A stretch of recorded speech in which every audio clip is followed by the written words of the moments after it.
Hey guys, welcome back to RPO Restorations. Today I decided to talk about two big rear-wheel drive transmissions General Motors used in the 80s and 90s. These transmissions could be found throughout every division in everything from regular passenger cars, full-size trucks, and even all of GM's performance offerings. They are still regarded by many as two really good workhorse transmissions. I'm talking about the Turbo Hydromatic 204R and 700R4 transmissions. Let's start with the 204R.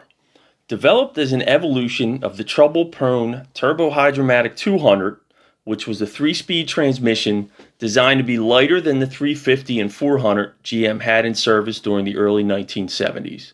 The 200s were trouble-prone as a result of the weaker metal used in their production, amongst other things. When designing the 204R, GM's engineers worked to strengthen these parts and did a fairly good job. A throttle valve cable was added to regulate shift points. They also added a fourth overdrive gear and a lock-up torque converter. The Turbo Hydromatic 204R debuted for the 1981 model year in the Buick rear-wheel drive B and C body cars, some Cadillacs, 301 equipped Pontiac Firebirds, and in the then A-body Chevrolet midsize lineup. By 1982, they could be found in the full-size Chevrolets and the Oldsmobile Delta 98, 88, and Custom Cruiser wagons. In 1983, they found their way into the midsize Cutlass Supremes and Pontiac Bonneville, Parisian, and Safari wagon. And finally in 1984, they were used in the Pontiac Grand Prix. This was also made easier by the fact that many 204Rs were equipped with a multi-use bell housing that could fit a wide variety of GM rear-wheel drive engines being made at the time. As the years went by, these transmissions also saw several upgrades for use in GM's high-performance G-body cars, including the Buick Grand National, Chevrolet Monte Carlo SS, and Oldsmobile 442 in 1986 and 1987. This included a modified valve body and governor, resulting in higher and firmer shifts. The 204R would continue to see service until each of its car lines was phased out in favor of front-wheel drive. They were last offered in the full-size 1990 Chevrolet Caprice and Oldsmobile Custom Cruiser. Now let's move on to the next rear-wheel drive transmission on our list, the 700R4. Introduced for the 1982 model year, the 700R4 was designed to be a replacement for the Turbo Hydromatic's venerable 350 3-speed transmission.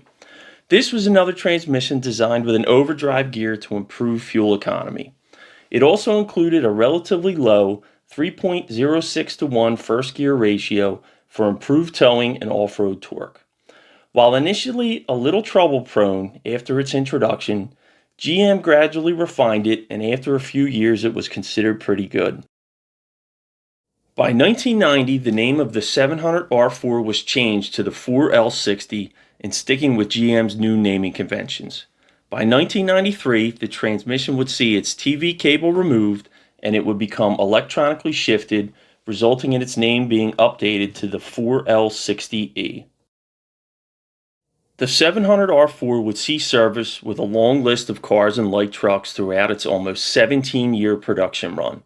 It could be found in just about every Chevrolet and GMC full-size and light truck, as well as in the Chevrolet Corvette, Camaro, Impala, and Caprice, rear-wheel drive Cadillacs, some Buick and Oldsmobile models, and even the GMC Cyclone and Typhoon high-performance trucks.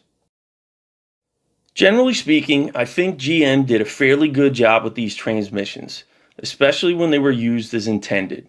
While they did have their faults, especially the early 27-spline 700R4s, they were always refined and their problems were corrected.